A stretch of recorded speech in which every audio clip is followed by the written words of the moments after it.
Miss Hara, ma'am, anong tinuturuan nyo? English po. Oh, wow, English. Oh. Pero Wow. nagturo din po ako sa Oh. elementary.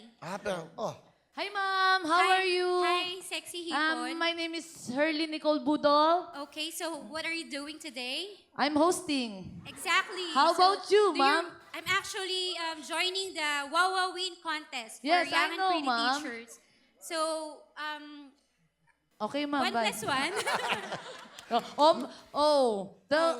Tingnan mo, bilang ganda niya magsalita, no? Wow. Ang sarap niyang pakinggan. Paano kaya kapag ako nagtira, Hoy, bata ka, makinig ka dito. Ito yung inaaral natin. Ito, asan yung assignment mo, ha? Bawal Ang pangit palang Bawal tignan. daw. Bawal na eh. ano ba mga bawal sa isang Ano mga po, teacher? bawal po yung corporal punishment. Bawal po yung tititigan sila kahit gusto na naming magalit, bawal. So pag ganun, magpipray na lang kasi sobrang, yung child protection napakatindi. Wow. Are you married, ma'am? Yes po. Ilan ang anak? Wala pa po.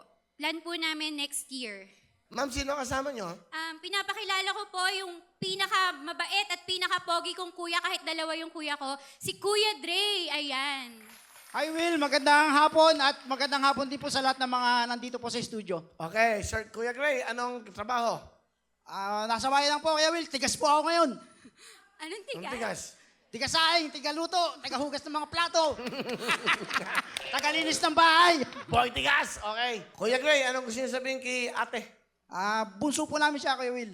Yang, salamat sa pagiging mabuti mong kapatid sa amin at sa pagiging mabuti mong tao at na may pananalig sa Panginoon. Nandito lang ako, kami ng mga kapatid mo, si nanay, na handang sumuporta sa lahat ng mga ambisyon mo sa buhay. Huwag kang mag-atubili, magdalawang isip na lumapit sa amin. At nandito kami para sa'yo.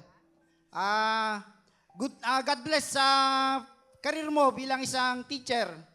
At Happy Teacher's Day. Ganon din po sa dalawang kasama niya. Will. Galing ni Kuya Gray, ha?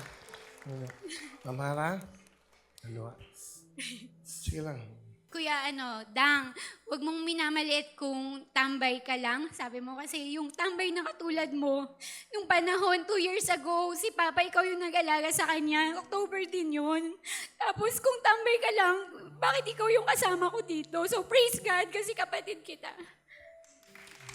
Salamat kasi napaka-supportive mo, Kuya. Salamat. Yang, mahal na mahal ka namin. Mahal na mahal din kita, pati yung mga iba pang kapatid. Pinapahan po natin ang family. Miss Lucia. Galing, ha? Pakaingit, di ba? Yung ganyan. Naiyak ka. Ba't ka naiyak? Naiyak siya.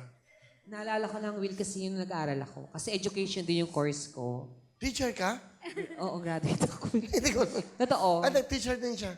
Graduate po ako ng education, Yes, ma'am. napakaganda ng So, course alam ko natin. yung hirap ng pagiging teacher. Tsaka, ang hirap po talaga nung ginapang ko yung pag-aaral ko. Kasi, working student po ako noon. Ako As din in, wala po. po, mahirap po yung pamilya ko. Sobra po. Halos wala akong tulog. Papasok ko ng school, magtuturo ako sa estudyante. Yung grace lang ni Lord. Sobrang yung, payat ko po noon, ma'am. Mukha kong malnourished talaga. Pero, proud ako kasi sa lahat ng magkakapatid sa amin, ako lang nakagraduate, Will. So, proud ako kasi teacher po ako. So, sa lahat po ng teacher, alam ko pong hirap nyo.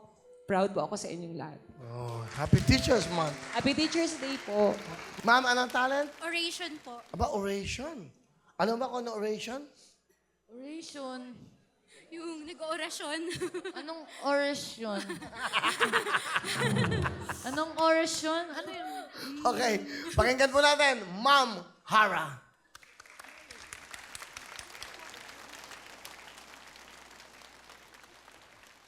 Millennial Generation. An excerpt of the original composition of Hara and Dinah. It is the hope of every Filipino parent to raise children destined to success. Today, not in any other day, we are beginning the track towards keeping that dream. Move, millennial generation. We are to rise from the sad picture of how the new age defines us all. Are we ripe or rotten?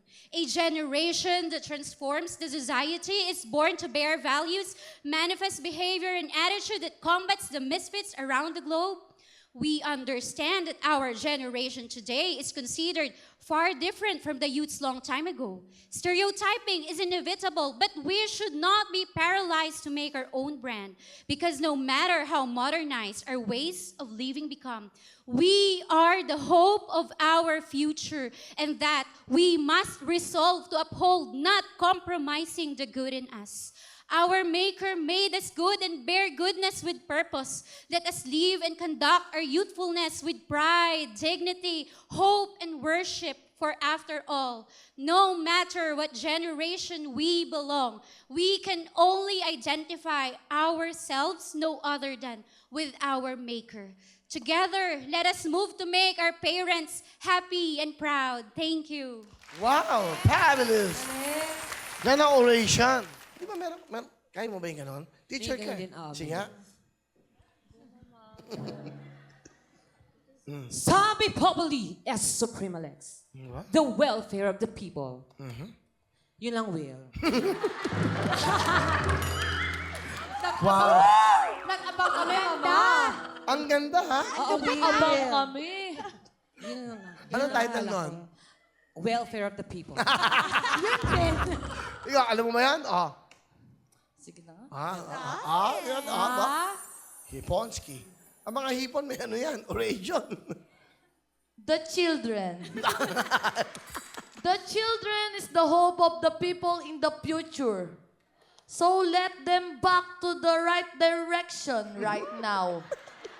So if you are the walang kwenta, you must be work hard. That's all. Thank you. Thank you very much. Our valedictorian, di ba? Valedictorian year 2019, Hindi ko kasi alam Herlin Budol. Hindi ko kasi alam English ng walang kwenta. Walang kwenta. Ano ang wala sa English? Nothing. Nothing. Kwenta. Kwenta. Kwenta. Computing. So, anong walang kwenta? Nothing computing. Ang galing! Very good! Siyang gusto ko maging estudyante. Ikaw talaga ang proud ako sa'yo. Sayang, ba't sinabi ko pala sa'yo. Mama, meron kang 10,000! Thank you.